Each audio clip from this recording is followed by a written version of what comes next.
I, I am a consultant for SIPPO, and it's a pleasure for me to be with you today. So I will talk about some global trends in the food sector that are shaping the food industry in this time of a post-COVID context. And these trends present opportunities and also challenges for all exporters from different countries, and particularly Vietnamese. So for these global trends, first of all, many of these trends that I will talk about were existing before the pandemic, but accelerated in the last 2 years. Most of these trends happened globally, not only in higher value markets, but also in middle and lower income countries. So they are really global. First of all, the first thing that we must say is the recent years saw growing convergence of food consumption patterns.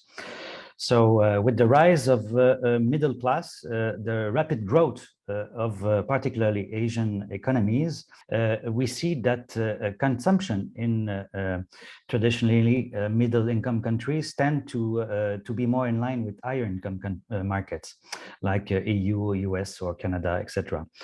So what does it mean? In fact, it means many things.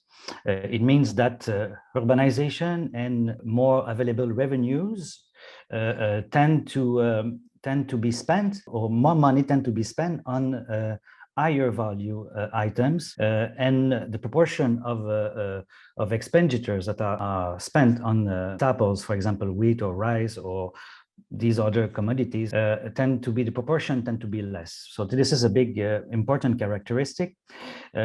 We see a general increased demand for manufactured food products in all the growing economies, and it goes together with the expansion of what we call the organized distribution and organized retail channels. So, for example, multinational retail giants are just expanding everywhere, and it's part of these conversions that push for the consumption patterns to generalize.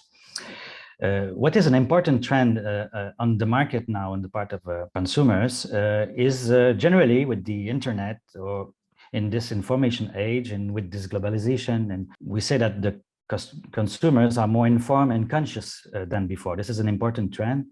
We say, Innova, for example, the consulting research say that in a poll recently, 2/3 of global consumers wanted to know more about where the food comes from and how it is done.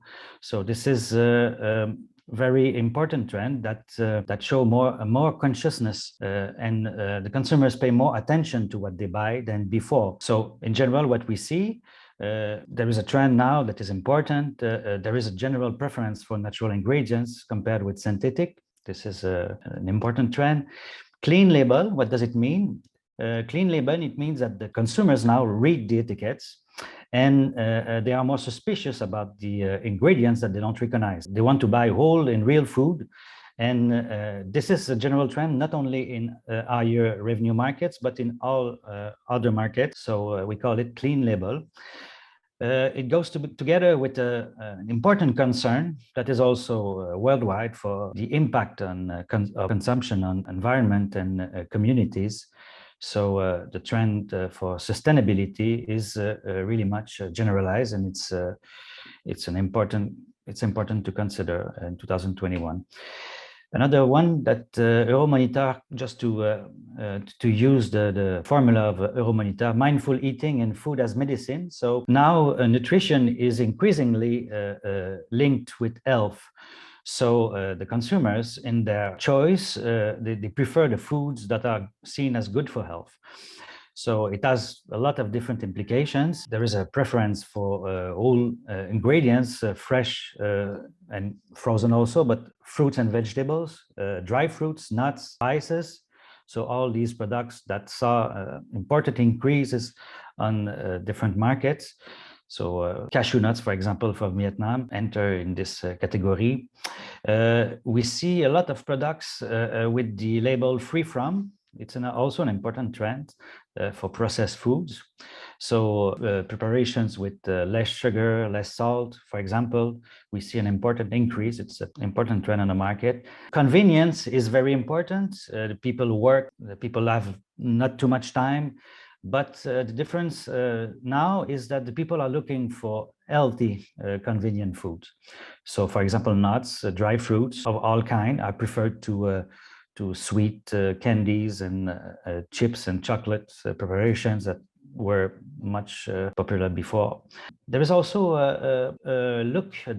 important demand for ingredients that we call functional or immunity boosting and gut health.